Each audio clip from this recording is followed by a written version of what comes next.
kahit papano nagkaroon ng konting break at sinagot siya nitong si Gale na ang nagbayad sa kanila, ang kliyente na gusto siyang ipapatay ay ang King of Organs. However, hindi dito natuwa itong si Flash. Nagtaka siya. Kahit alam naman niya kung anong totoo, nagpanggap siya para lamang insultuhin ang dalawang ito. Sinabi niya na hindi yun pwede. Imposible daw yun. Dahil unang-una sa lahat, pinatay niya na ang King of Organs. Paano pa daw yun makakapagbigay ng isang order ng isang utos na ipapatay siya kung gayong nauna na nga niyang patayin ng taong yun? Nang dahil dito gulat na gulat itong si Gale Wind at hindi siya makapaniwala. Dahil hindi lang yun, napakarami pa ng iba pang mga kliyente ang pinatay nitong si Flash na mga naguutos din na ipapatay siya, na i-assassinate siya. Binanggit niya ang lahat ng pangalan ng mga big shots na yun. Napakarami nito guys.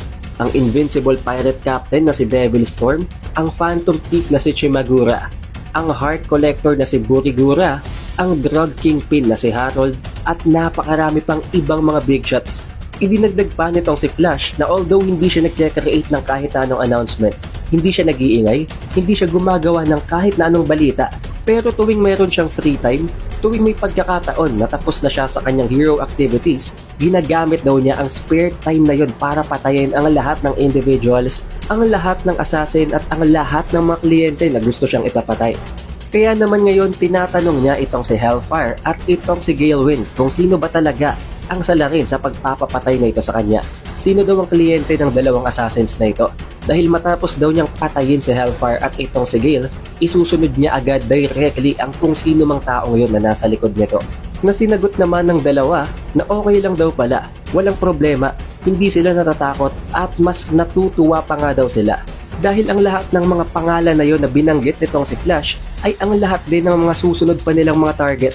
Meaning matapos daw nilang patayin itong si Flash, ang lahat ng mga pangalan na yon ay hindi na nila kailangan pang pagtrabahuhan dahil pinatay na yon ng target na kaharap nila ngayon. At hindi na sila nag-aksaya na naman ng oras. Nagpatuloy na naman ang bakbakan sa gitna ng tatlong ito. Nagpaikot-ikot ang tatlo gamit ang kanilang napakabilis na movement speed paikot sa tulay na ito na kung saan nagaganap ang kanilang laban.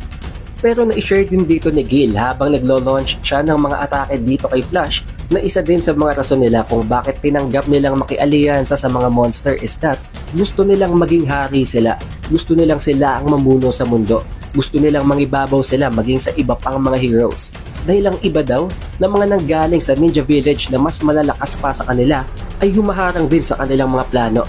Habang naglaland ng isang napakasolid na sipa sa kaliwang parte ng katawan nitong si Flash, ay sinasabi ni Gale na papatayin daw nila ang lahat ng ninja dahil isa daw ang ninjutsu sa pinaka-troublesome na